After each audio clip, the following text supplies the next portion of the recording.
안녕하세요. 한국스포츠정책과학원의 조현주라고 합니다. 아, 앞서 피터 교수님께서 말씀하신 내용이 굉장히 지금 저희 세계 시민 정신하고도 연결이 되어 있고 오늘 제가 말씀드릴 올림픽 정신하고도 연관이 되어 있는 것 같아요.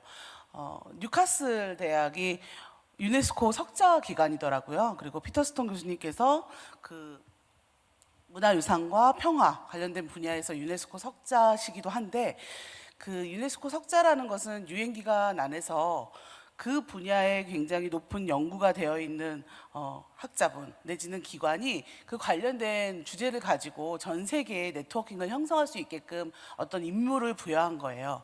제가 일하고 있는 한국스포츠정책과학원은 스포츠를 통한 청소년의 육성이라는 분야의 사실 유네스코 석자 기관입니다. 그래서 오늘 제가 말씀드릴 내용, 세계 시민과 올림픽 정신, 그리고 난민이 어떻게 연결되어 있는지, 그리고 한국스포츠정책과학원, 사실 이 올림픽 공원이 사실 굉장히 큰 올림픽 레거시예요. 올림픽 유산인데 그 곳에 위치하고 있는 저희 국민체육진흥공단이 유네스코 석자 기관으로서 어떻게 이러한 것들을 연결짓고 있는지에 대해서 간략하게 제가 오늘 15분을 부여받았거든요. 최대한 압축적으로 말씀을 드리도록 하겠습니다. 보통 어제 이제 다 월드컵 보셨죠? 스포츠는 세계인의 언어라고 이야기를 합니다. 세계인의 언어라고 하는 게 단순히 스포츠를 보고 모두가 다 같이 기뻐하고 즐거워하고 이런 부분이기 때문에 말씀을 드리는 것이 아니고 스포츠라는 분야가 함의하고 있는 내용, 맥락이 전 세계적으로 봤을 때 굉장히 범위가 넓어요. 단순히 우리가 말하고 있는 종목이나 경기 이벤트 그 자체나 선수 뭐 이런 하나만 이야기하는 게 아닙니다. 어떻게 보면 테니스, 골프, 수영 이런 종목들은 당연히 포함하는 거고요. 우리가 이야기하는 레저, 캠핑, 피트니스, 건강 이런 부분들이 사실은 크게 글로벌 시민 의식으로 봤을 때 스포츠라는 범주 안에 포함이 돼요. 그리고 저희 정책을 연구하는 입장에서 봤을 때는 생활체육 정책이 뭐지? 엘리트 체육 정책이 뭐지? 장애인 체육, 노인 체육 이러한 분야들 체육을 다루고 있는 분야들도 굉장히 스포츠라는 범주 안에서 글로벌 맥락에서는 논의가 됩니다. 또 반도핑 이슈라고 하죠. 유엔도 관심을 가지고 있고 스포츠계에서도 관심을 가지고 있는 반도핑 이런 것이나 피스, 평화. 저는 사실은 스포츠를 연구하게 된 계기가 피스, 평화 때문인데 평화라는 부분, 건강이라는 부분 이런 것은 우리가 굳이 의료, 보건 쪽에서만 이야기하는 게 아니라 글로벌 시민, 보통 사람의 입장에서 봤을 땐 스포츠라는 맥락에서 더 크게 이야기되곤 합니다. 스포츠는 굉장히 독특한 구조를 가지고 있어요. 여러분들이 아실 수도 있고 사실은 많은 분들이 모르실 수도 있는데 유엔 같은 경우에는 각 국가가 대표성을 가지고 유엔 대사를 파견을 하죠. 그래서 국가가 합의를 해서 어떤 의결을 발표하고 의정서를 협정을 맺고 하는데 스포츠는 구조 자체가 여러분들 가장 잘 알고 계시는 스포츠 기구가 국제올림픽위원회 인터내셔널 올림픽 커미티가 있죠. 이게 지금 모든 나라들이 회원국으로 참여를 하고 있지만 국가가 참여하는 게 아니에요. 그 나라 안에 올림픽을 담당하고 있는 기구가 참여하게 돼 있습니다. 그러니까 무슨 말씀이냐면 아주 개인이 자발적으로 우리 동네의 스포츠 활동에 참여를 하고 그 동네의 스포츠 활동이 국가 간의 연맹으로 이어지고 그 국가 간의 연맹이 각각의 대회들을 하면서 국제 연맹으로 만들어지는 자발적이면서도 글로벌 위계 질서가 굉장히 명확한 구조를 가지고 있어요. 이 구조의 특징은 뭐냐면 가령 유엔에서 어떤 아주 좋은 SDG에 관련된 일을 하기 위해서 개도국을 지원하는 사업을 할 때 어마어마한 재원을 투입을 해도 실제 현장에 닿는 재원은 얼마 되지 않는다고 해요. 그래서 그 조직을 얼마나 효율적으로 운영할 것인가에 대해서 고민을 많이 하는데 스포츠 같은 경우에 여러분 가령 FIFA가 축구 룰을 하나 바꾸면 우리나라 조기축구에 그게 적용되는 시기는 바로 그 다음 날입니다.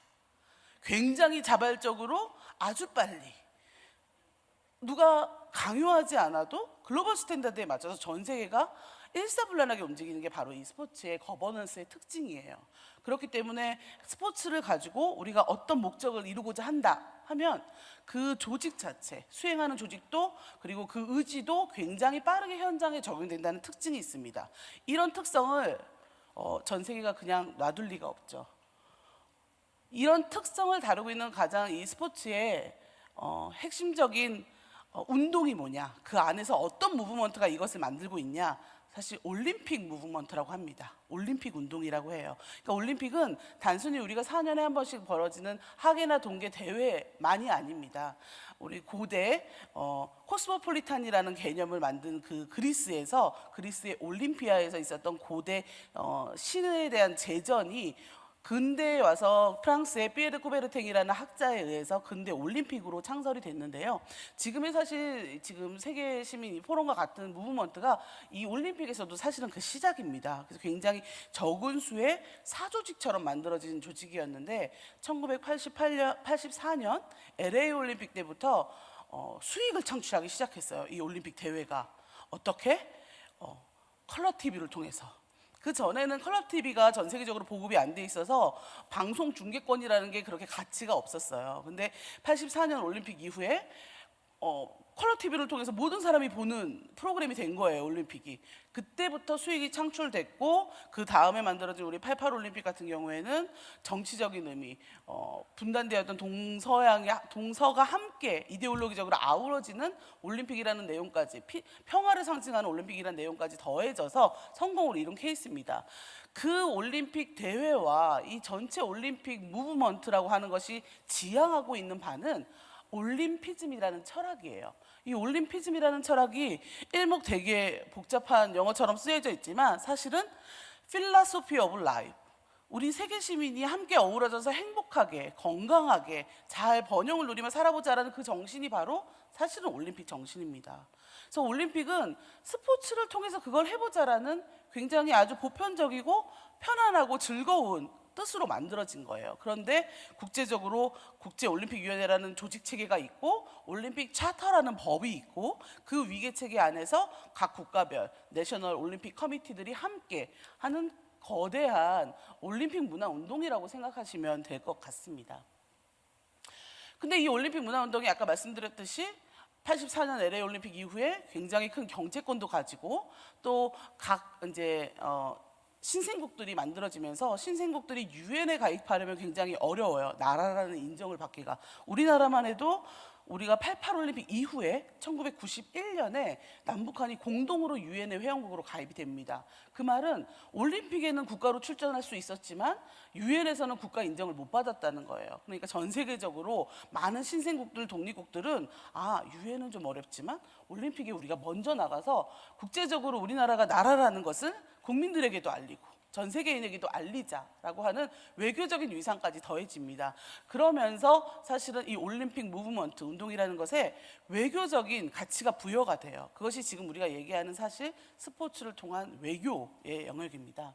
우리나라는 굉장히 올림픽의 외교적인 위상과 연관이 있어요. 반기문 유엔 사무총장이 아까 말씀드렸던 스포츠 단체의 효율적인 글로벌 거버넌스를 유엔이 활용하면 너무 좋을 것 같은 거예요. 그래서 유엔과 IOC 국제올림픽위원회의 긴밀한 협조는 바로 반기문 사무총장 때 SDG, SDG 이전에 밀레니엄 디벨롭먼트 골 그리고 지금 SDG를 만들 때까지 이어지면서 이러한 골을 글로벌적으로 추진하는 데 있어서 스포츠의 역량과 재원을 같이 활용하자라는 게 시작이 됩니다. 굉장히 좋은 아이디어죠.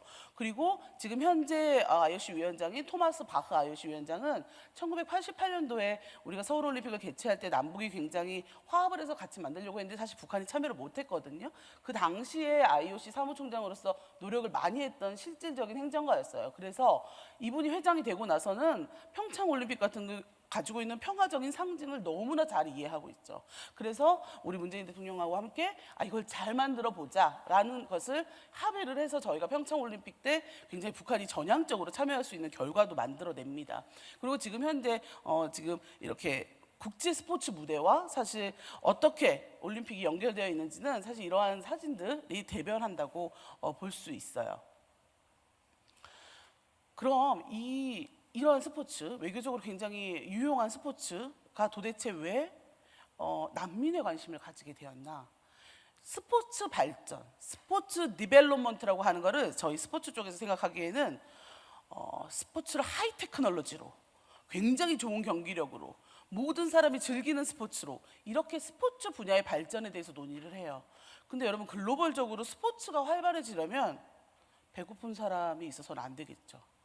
나라가 기아에 계속 빈곤에 허덕이고 나라가 전혀 그런 걸 할 수 있는 시설을 뒷받침해주지 못하면 사실 안 되겠죠. 그러니까 스포츠를 통한 국가의 개발, 글로벌의 개발이 없이는 스포츠의 발전도 있을 수 없다는 걸 이 올림픽 무브먼트나 스포츠계에 계신 분들 이해를 하기 시작한 거예요. 이제 더 이상 스포츠는 기본적인 충족이 돼야지 사실 스포츠가 계속 지속 가능한 발전이 되니까. 그래서 스포츠 디벨롭먼트와 스포츠 포 디벨롭먼트가 하나로 머지가 됩니다. 우리도 스포츠도 아까 그런 효율적인 거버넌스 구조를 가지고 글로벌 지속 가능 발전 목표를 달성하는데 함께 해야겠구나. 그래서 스포츠 안에서는 스포츠를 잘하고 싶지만 할 수 없는 국가들에 대해 지원하는 체계가 있어요. IOC 안에 국제올림픽위원회 안에 올림픽 솔리데리티라고 해서 그러한 국가들을 선수들을 지원하거나 기관들을 지원해서 종목이 계속 발전하게끔 하는 그런 기구가 있었거든요. 근데 그런 기구들이 사실 보이지 않게 일을 많이 했지 드러내놓고 일을 할 수 있는 기회는 많이 없었어요. 그런데 최근 전쟁들이 발생하고 참여할 수 없는 국가들이 생겨나면서 난민 선수라는 개념들이 생긴 거예요. 그러니까 이 선수가 IOC나 국제 스포츠 무브먼트 입장에서는 좋은 선수인데 이 선수가 올림픽의 현장에 와서 활동을 보여줘야 전 세계 청소년들과 청년들이 영감을 얻고 스포츠가 계속 발전을 할 텐데 발전을 할 수 없는 구조가 만들어지는 거구나. 그러면 우리가 이 난민을 정식적으로 이 올림픽 안에서 합류를 시키고 함께 해야겠구나라는 생각을 하게 됩니다. 그래서 사실은 일본 도쿄 올림픽 때 난민 선수들도 나오고 우리 이제 앞으로 향후에도 난민 선수들에 대한 기대가 굉장히 커지고 있는 추세입니다. 그런 의미에서 올림픽 정신과 세계 시민 의식 그리고 난민의 연관성은 앞으로 계속 확대될 수밖에 없는 영역이라는 거죠. 유엔 난민기구가 이야기한 난민은 박해와 전쟁, 폭력 때문에 조국을 떠나야만 했던 사람입니다. 조국을 떠나서 근방 국가에서 난민촌에 살고 있거나 그 다른 나라에 살고 있는 그런 난민들인데 최초의 난민팀은 토마스 바흐 IOC 위원장에 의해 발표가 됐어요. 그러니까 어떤 국가가 참여하고자 한다면 그 올림픽위원회에서 이 국가를 참여시킬 것인가 말 것인가에 대한 논의가 있는데 난민은 아시다시피 국가가 아니잖아요. 그렇다면 이들을 하나의 팀으로 인정한다라는 그런 인증 체계가 필요한 겁니다. 그 인증 체계를 통해서 팀 창설이 승인이 됐고 이 재원 전체가 이제 IOC 올림픽 무브먼트에 의해서 재원이 투입이 되다 보니까 몇 규모를 어떻게 할 건지도 그 안에서 정해지게 되는 거죠. 그리고 리우 올림픽 때 내전이나 폭력 사태, 기후 위기나 군사 충돌 등의 이유로 각국에서 이제 난민들이 발생을 해요. 난민 선수들을 뽑아서 그 난민 선수들을 출전을 시킵니다. 그래서 국가와 상관없이 이 팀은 한 팀, 난민팀, 굉장히 올림픽이 이야기하는 스포츠를 통한 발전 그리고 스포츠의 발전이 하나로 모여지는 지점이 사실 이 난민팀으로 정말 구체화돼서 드러낸 상황이라고 생각이 들어요. 사실 그렇게 인지는 못했겠지만 IOC 입장에서 봤을 때 본인들이 국제사회에서 스포츠계의 유엔으로서의 그 책무성을 많이 부여를 받았거든요. 돈도 많고 사람들이 좋아하고 그러니까 앞으로 이런 일을 많이 해주세요라는 니즈는 많은데 수요는 많은데 IOC 입장에서 봤을 때 작은 사모임으로 시작을 했기 때문에 사실 IOC 위원들의 명단을 보시면 여러분 어느 나라의 국가의 왕, 귀족, 공주, 왕자 많거든요. 우리가 굳이 왜 그런 책무성까지 가져야 돼? 라고 생각할 수 있어요. 우리는 공식적인 국제기구가 아닌데 말이지.